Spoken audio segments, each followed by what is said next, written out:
Selamat datang di Cabe Channel. Mohon untuk like, komen, dan subscribe, agar channel ini makin berkembang dan Mimin makin semangat. Terima kasih. Satria Samudera. Buku 2. Petaka Ilmu Hitam. Bab 24. Satria dan Mahesa sulung berlari ke dalam kediaman Sapyar.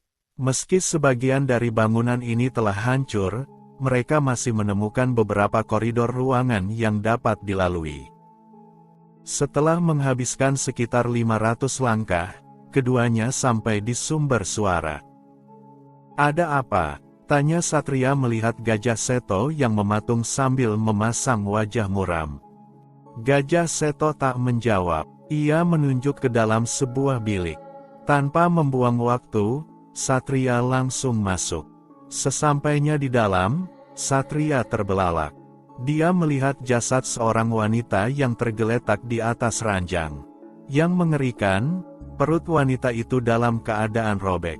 Darah merah yang berbau sangat anyir tampak memenuhi ranjang. Dilihat dari ekspresi wajah jasad itu, jelas kalau ia merasakan sakit yang luar biasa menjelang kematiannya. Di sebelah kanan, Soma terlihat terduduk sambil menangis. "Soma, apa yang terjadi?" tanya Satria. Soma menggelengkan kepala, lalu dengan nada penuh penyesalan, ia berkata, "Aku tidak tahu. Saat aku tiba, keadaan bibi sudah begini. Aku sungguh tak berguna, aku gagal menyelamatkan mereka." Satria mendesah, "Aku turut berduka cita. Kau sudah berusaha, tapi Tuhan punya kehendaknya sendiri. Tapi, sebetulnya ada hal penting yang harus segera kita lakukan." Soma mengangkat kepalanya, "Apa itu?" Satria menunjuk, "Lihat jasad bibimu. Perutnya robek seperti itu. Bukankah katamu dia sedang hamil? Lalu kemana bayinya? Kalau mati juga, mana jasadnya?" Pada saat ini, Soma seakan baru tersadar. Benar juga, ia pun segera berdiri dan mencari ke berbagai sudut ruangan. "Kakek, kau tak ingin ikut membantu?" tanya Satria pada Mahesa sulung. "Untuk apa? Ada kalian, kan? Aku mau santai dulu." Usai berkata, tua bangka gila itu segera berjalan keluar. Namun, sebelum sampai keluar, sang kakek terjatuh. Gubrak. Melihat benda yang tergeletak di lantai, sang kakek mengumpat, "Sialan. Siapa yang menaruh gedebong pisang sembarangan begini?" Setelah itu, ia menendang gedebong itu dengan kaki kiri. Buk! Gedebong pisang itu terlempar dan menghantam dinding. Anehnya, saat menghantam dinding, terdengar satu suara yang kasar dan berat. "Sialan, bangsat, beraninya kau!" Mahesa sulung terbelalak, dia pun sontak berteriak, "Bocah setan! Cepat kemari, cepat!" Satria dan yang lainnya mendengar teriakan sang kakek. Mereka bertiga segera berlari dan mendapati si kakek gila sedang menunjuk-nunjuk pada salah satu sudut dinding. "Ada apa, kek?" tanya Satria. "Lihat, itu." Satria dan yang lainnya mengikuti tunjukan sang kakek. Saat melihatnya, mata ketiga orang ini sontak terbelalak. "Buset, apa yang kulihat ini? Apa ini tuyul?" celoteh Satria sembarangan.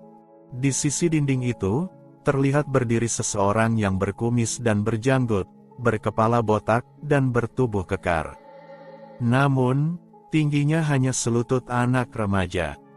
Pemuda bermulut bau, "Jangan bicara sembarangan, aku bukan tuyul. Aku adalah Sinuhun Raden Kala, yang mulia dan agung." Bentak pria kuntet itu galak. Soma memperhatikan pria cebol itu baik-baik. Melihat kedua tangannya berlumuran darah, Soma memiliki dugaan. "Apa kau yang membunuh bibiku?" tanya Soma setengah berteriak. Sinuhun Raden Kala tersenyum sinis, "Maksudmu wanita payah itu? Aku tidak membunuhnya, aku hanya memaksa keluar dari perutnya. Jika ia mati, bukan salahku. Soma Meradang mendengar itu. Ia segera mencabut pedang dan meloncat ke depan. Tebasan pedang Soma begitu cepat, deras dan keras. Jika terkena leher, bahkan seekor banteng pun pasti terpenggal. Namun, sebelum serangan Soma mendarat, si cebol bergerak dengan cepat. Ia memiringkan badan lalu bergeser 3 langkah ke kanan. Wut! Tebasan Soma hanya mengenai angin. Setelah berhasil menghindar, si cebol melompat ke depan dan tangannya yang berbentuk cakar mengarah ke dada Soma. Cepat sekali, satria yang melihat hal ini ikut berkomentar. Tanpa pikir panjang, ia juga merangsek dan mengarahkan tinjunya untuk memotong gerakan si cebol. Wut! Tinju satria bergerak deras. Mesti tidak sepenuh tenaga, tapi jika terhantam, pastilah si cebol itu akan menjadi seperti ayam geprek. Kejadian setelahnya sangat mengejutkan. Si cebol dengan cepat memutar badan, melompat ke atas, dan berlari keluar dengan menjadikan lengan satria sebagai bantalan. Sial, si kuntet itu hebat juga. Maki satria dengan wajah jelek. Sementara itu, Mahesa Sulung dan Gajah Seto langsung berkelebat keluar untuk mengejar. Tanpa tunggu lama, sang kakek melepaskan sebuah serangan jarak jauh. Wus! Selarik angin berwarna hitam melesat deras ke arah si cebol. Namun, dengan ringan, si cebol mengibaskan telapak kanan. Wus! Sinar berwarna merah darah melesat dari telapak tangannya yang kecil itu dan menghantam serangan Mahesa Sulung. Blet! Ledakan keras terdengar. Tubuh Mahesa Sulung terdorong 3 langkah ke belakang. Sebaliknya, si cebol tampak tak bergeser. Ia justru kembali menggerakkan tangannya 2 kali. Wus! Wus! 2 sinar berwarna merah darah kembali menerjang ke arah Mahesa Sulung. Jika tak segera menghindar, pasti kakek gila itu akan tamat riwayatnya. Namun, dari arah belakang si kakek, melesat 2 sinar berwarna putih laksana kilat, yang melabrak serangan mematikan si cebol. Bler, bler. 2 ledakan keras terdengar. Sisa-sisa bangunan dari kediaman Sapyar bergetar hebat. Sebagiannya kembali runtuh. Pada saat yang bersamaan, satria muncul dari dalam. Dialah yang tadi melepaskan jurus Raja Naga memukul langit, untuk memapas serangan si cebol. Mempertimbangkan keadaan sang pemuda yang babak belur setelah berhadapan dengan Sapyar dan Mak Lontar, melepaskan 2 pukulan tenaga dalam tadi sesungguhnya sangat beresiko. Benar saja, kedua lengan satria tampak masih tergetar. Dadanya nyeri, dan dari hidungnya keluar darah. Di sisi lain, Sinuhun Raden Kala masih tampak berdiri. Namun demikian, wajahnya terlihat pucat. Setelah menguasai keadaan, sambil tertawa lebar, manusia cebol ini berkata, "Pemuda tengik, kulihat kau sudah terluka dalam yang serius. Jika aku meladenimu, aku khawatir nanti akan disebut menindas yang lemah. Hari ini aku ampuni kau. Kau boleh mencariku jika sudah lebih kuat. Jika tidak, aku yang akan mencarimu." Usai berkata demikian, Sinuhun Raden Kala berkelebat. Tepat pada saat ini, Wulan Ayu tiba. Ia hendak mengejar si pria cebol. Namun, "Jangan kejar," teriak satria, "kau tak akan sanggup melawannya. Di sini ada banyak hal yang lebih penting." Mendengar itu, Wulan Ayu hanya mendesah. Ia melirik pada satria, Mahesa Sulung, Soma dan Gajah Seto. Semua orang tampak tidak baik-baik saja. "Sekarang bagaimana?" tanya Wulan Ayu. Setelah agak terdiam, satria menjawab, "Kurasa, yang pertama adalah mengubur semua korban tewas di tempat ini. Kemudian, kita memulihkan diri sebentar. Setelah itu, kita harus menyisir dusun. Barangkali kita akan menemukan beberapa petunjuk. Bagaimana menurutmu, Soma? Soma mengangguk, aku setuju. Bagaimana dengan kakek sakti ini? Satria melirik dan melihat Mahesa sulung tengah tertidur pulas, bahkan mendengkur. Sang pemuda hanya menggeleng-geleng kepala. Biarkan orang gila ini. Jika ia terbangun, kurasa akan ada orang yang lebih merepotkan. Ujar Satria seraya tersenyum kecut. Soma, Gajah Seto dan Wulan Ayu mengernyit. Namun mereka tak berkata apa-apa. Nona Wulan, bisakah kau ikut aku? Aku harus mengurus jenazah bibiku, pinta Soma dengan nada muram. Wulan Ayu melirik Satria sebentar. Melihat sang pemuda mengangguk, gadis dari lembah harimau itu menjawab, tentu, tolong tunjukkan jalannya. Satria memandangi punggung Soma dan Wulan Ayu yang kini telah hilang di telan bangunan. Ia kemudian mengajak Gajah Seto untuk mengurus mayat-mayat yang bergelimpangan ini. Sepembakaran 5 dupa, mereka sudah menyelesaikan segala urusan. Beberapa gundukan tanah terlihat berada di sana-sini. Letak lokasinya tidak teratur, tapi apa boleh buat, semuanya sudah lelah dan tak memiliki banyak waktu. Di bagian timur Bukit Zapyar, tepat di samping sebuah tebing, terlihat ada 3 gundukan tanah. Nisan seadanya yang terbuat dari kayu dinding tertancap di sana. Yang paling kanan tertulis Jalar Seto. Yang tengah bertuliskan Surya Atmaja dan yang paling kiri bertandakan Roro Manis Urat Bumi. Matahari senja semakin temaram. Cahaya kuning keemasan yang bersinar lembut menambah suasana duka yang dirasakan semua orang.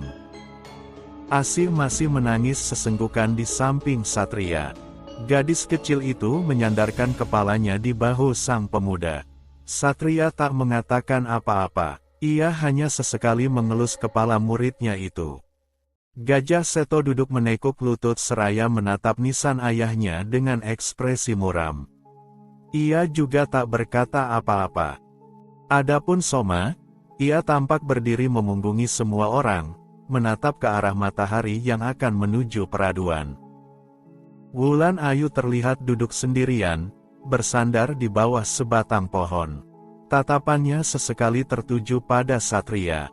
Entah apa yang ia pikirkan. Sepembakaran setengah dupa kemudian, burung merpati berwarna putih tampak menukik dari udara. Tanpa kesulitan, burung cerdas itu mendarat di lengan Soma. Soma mengambil surat yang digulung di kaki burung itu. Setelah menerbangkan sang pengantar pesan, Soma membaca isi suratnya dan mendesah. Wedana muda itu membalikkan badan, lalu berjalan dan duduk di samping Satria. Apa isinya? Tanya Satria. Ini pemberitahuan bahwa pasukan dari kota raja sedang dalam perjalanan ke dusun ini untuk membantu mengamankan situasi. Jawab Soma datar. Sayangnya, mereka datang terlambat, ujar Satria pelan. Kau benar, jawab Soma. Wedana muda itu menghela nafas. Ditambah lagi, hasil yang kita lihat ini, yang terjadi pada paman dan bibi, sama sekali tak terbayangkan. Satria menepuk pundak Soma. Kita memang tidak mengharapkannya. Hanya saja, mereka yang tidak sabar dengan takdir Tuhan, lalu mengambil jalan bersekutu dengan setan, pasti akan membayar dengan harga yang mahal. Hal ini selalu terulang, kan? Yang bisa kau lakukan hanyalah meneruskan cita-cita pamanmu, dan mendoakan, kiranya Tuhan berkenan memaafkan ketergelincirannya. Soma tak menjawab, ia hanya mengangguk pelan. Setelah ini, apa yang akan saudara Satria lakukan? Tanya Soma kemudian. Aku akan pergi ke kota raja, memenuhi undangan Senopati Lembu Geni. Soma mengangguk. Beliau pasti sudah menunggu kedatanganmu. Lalu, bagaimana dengan gadis kecil ini? Satria tersenyum, jangan khawatir. Aku sudah punya pengaturanku sendiri. Soma hanya tersenyum tipis mendengarnya. Pada saat ini, Gajah Seto sudah turut menghampiri. Baiklah, saudara Satria, kami harus pergi dulu. Aku dan Gajah Seto akan menyisir dusun, lalu bergegas membuat persiapan menyambut kedatangan pasukan dari kota raja. Ujar Soma dengan hormat. Satria ikut berdiri dan menjura, baiklah. Soma, Gajah Seto, semoga urusan kalian lancar. Aku juga harus segera pergi. Masih ada satu hal yang harus kulakukan sebelum ke kota raja. Soma tersenyum, baiklah. Kalau begitu, kemungkinan besar, kita akan bertemu lagi di kota raja. Sampai saat itu, jaga dirimu baik-baik. Satria mengangguk dan tersenyum. Setelah itu, Soma dan Gajah Seto segera berkelebat pergi. Satria menggaruk-garuk kepalanya dan melihat ke arah perginya kedua prajurit lodaya itu. Tak lama kemudian, Wulan Ayu berjalan santai menuju Satria. Tuan Satria, jika di sini sudah tak ada urusan, apakah aku boleh kembali ke lembah harimau? Aku harus segera menyerahkan obat ini pada guru. Ujar sang gadis sopan. Satria mengangguk. Ya, kau boleh pergi. Aku minta maaf karena sudah merepotkanmu sedemikian rupa. Kapan-kapan, aku akan mengunjungimu di lembah harimau. Ujar Satria seraya tersenyum. Mendengar itu, Wulan Ayu merasa gembira. Sambil tersenyum manis, sang gadis berkata, jika Tuan Satria berkenan berkunjung, saya pasti akan senang sekali. Saya menantikannya. Kemudian, Wulan Ayu membelai kepala Asih. Dengan lembut, Wulan Ayu berkata, Asih, patuhlah pada gurumu. Kau tidak sebatang kara, kau punya kakak dan guru yang peduli dan sayang padamu.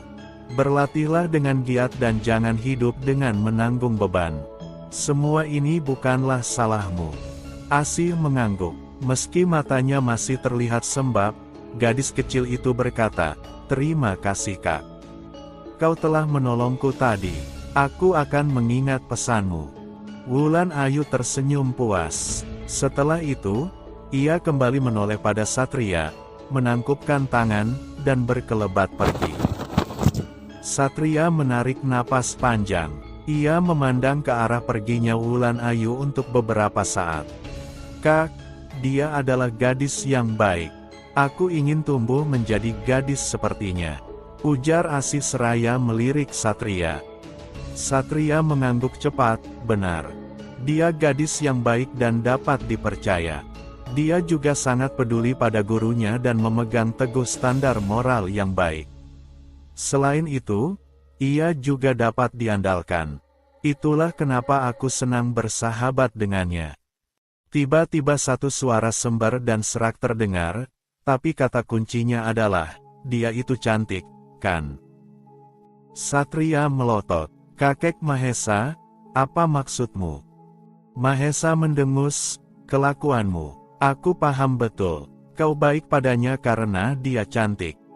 Satria merentangkan tangan, apa? Apa maksudmu? Kalau dia baik dan cantik, apa itu jadi salahku? Mahesa mendengus, terserah kau saja. Hati-hati, banyak gadis yang wajahnya cantik tapi hatinya buruk. Jika kau tak menjaga matamu, kujamin umurmu tak akan panjang. Usai berkata demikian, sang kakek gila itu bersiap untuk pergi. Mau pergi setelah semuanya selesai, kan? Kau yang paling banyak membuat kekacauan, tapi kami yang lelah membereskan, cibir Satria. Si kakek gila melotot, lain kali ketemu, akan kusumpal mulutmu dengan sandal butut.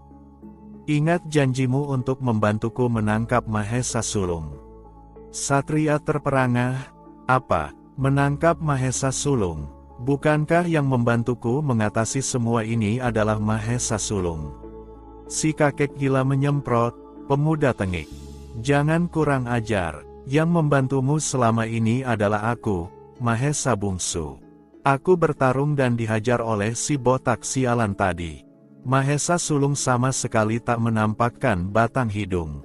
Bagaimana kau bisa salah mengenali orang? Apa karena habis dihajar, otakmu jadi bermasalah? Setelah marah-marah, si kakek gila itu langsung berkelebat pergi. Satria tak sempat menjawab, ia hanya geleng-geleng kepala. Bukannya karakter Mahesa sulung itu pemarah, sedangkan Mahesa bungsu penyabar. Kenapa sekarang jadi seperti tertukar? Ah, kalau aku pikirkan, bisa-bisa aku ikut gila. Biarkan sajalah. Batin Satria seraya mengangkat bahu. Orang gila bukan urusannya. Kak, sekarang kita harus bagaimana? Tanya Asih membuyarkan lamunan Satria. Kau ikut aku dulu menuju kota raja. Nanti di dusun sebelah, aku akan mengupah orang untuk mengantarmu ke Teluk Laut Barat. Bagaimana? Mata Asih berbinar-binar, aku akan belajar kepada buyut guru. Tapi, apa buyut guru akan menerimaku? Tanya Asih sambil memasang wajah agak muram. Satria tersenyum dan mengangguk, kau jangan khawatir. Aku akan menitipkan sebuah surat untuk guru padamu. Dia pasti menerimamu. Lagi pula, dia sudah tahu tentangmu. Asih tersenyum senang. Terima kasih kak, Asih akan mengingat hutang budi ini selamanya. Usai berkata, Asih berlutut dan sujud pada Satria 3 kali. Satria tersenyum dan membantu murid kecilnya ini berdiri. Sudah, hari akan segera berganti malam. Kita juga harus segera pergi. Apa kau siap? Asih mengangguk dan segera menggenggam tangan Satria. Sekejap kemudian, pemuda berbaju biru berkelebat secepat kilat, meninggalkan Bukit Zapyar yang menggelap dalam keheningan. Sementara itu, di sebuah tempat, kira-kira sepembakaran 3 dupa dari Bukit Zapyar, sesosok tubuh mungil terlihat bersandar di sebatang pohon. Sosok mungil itu terlihat memegang dada, lalu muntah darah berkali-kali. Kurang ajar. Aku terpaksa lahir dalam keadaan cebol seperti ini. Tenaga dalamku jadi sangat terbatas. Sosok mungil yang tak lain adalah Sinuhun Raden kala kembali muntah. Awas kau, Satria, akan kuingat. Tunggu saat aku sudah menyempurnakan keadaanku. Hutang ini akan kubalas berkali-kali lipat.